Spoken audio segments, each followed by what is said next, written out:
Salut, c'est Dr. Wag, bienvenue pour ma toute première vidéo sur YouTube. Aujourd'hui, je réponds à la question pourquoi les Anglais roulent-ils à gauche? N'hésitez pas à me laisser vos remarques et vos conseils dans les commentaires. Quand on se demande pourquoi les Anglais roulent à gauche, on devrait plutôt se demander pourquoi nous roulons à droite. Est-ce que tu sais que pendant longtemps, le sens de circulation se situait à gauche? Et encore aujourd'hui, plus d'un quart de la population mondiale vit dans des pays où les automobilistes roulent à gauche de la chaussée. Dans l'Antiquité, tout le monde s'est déplacé à gauche et pour une raison assez simple. La plupart des humains sont droitiers.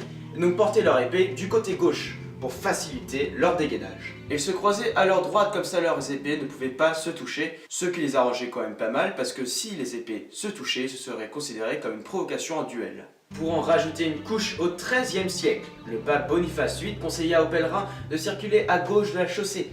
Cet édit du pape poussa l'Europe à circuler à gauche pendant près de 4 siècles. Mais pourquoi circule-t-il maintenant à droite, tu vas me demander? C'est à la fin du XVIIIe siècle que le sens de circulation commença à changer. Un nouveau chariot appelé le Conestoga apparut en Europe et il venait des États-Unis. Le cocher était assis sur le cheval de gauche le plus près du chariot et donc pouvait gérer l'attelage avec un fouet de la main droite. Les Conestoga roulaient donc à droite. Tu me suis? Lors des croisements, le cocher pouvait facilement contrôler les chevaux et vérifier que tout allait bien du côté du croisement. À cette époque, Napoléon était au pouvoir, un très grand stratège.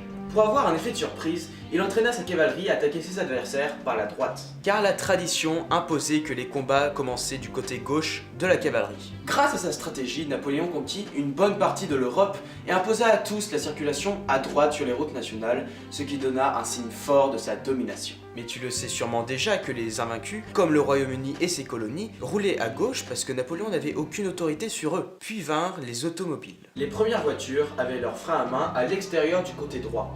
Le croisement était assez compliqué parce que chacune des voitures devait se cirer le plus possible de leur côté pour éviter l'accident.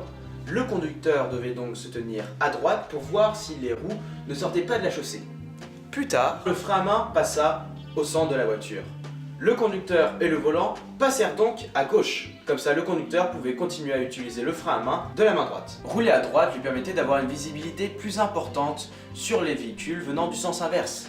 Mais d'autres, comme les Britanniques, continuaient à fabriquer des postes de conduite à droite.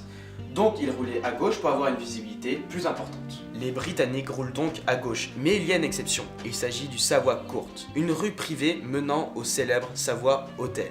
Et la raison est toute simple. Cela évite que les taxis conduisant des clients du théâtre juste à côté bloquent l'entrée de l'hôtel. Donc pour répondre à ta question, la circulation jusqu'à la fin du XVIIIe siècle s'effectuait à gauche.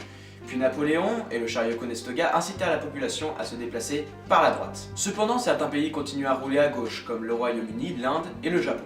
Demandez à vos amis et à votre famille s'ils savent pourquoi le roi porte des couronnes. N'oubliez pas que pour le prochain épisode, je prendrai une de vos questions dans les commentaires. Et surtout, abonnez-vous.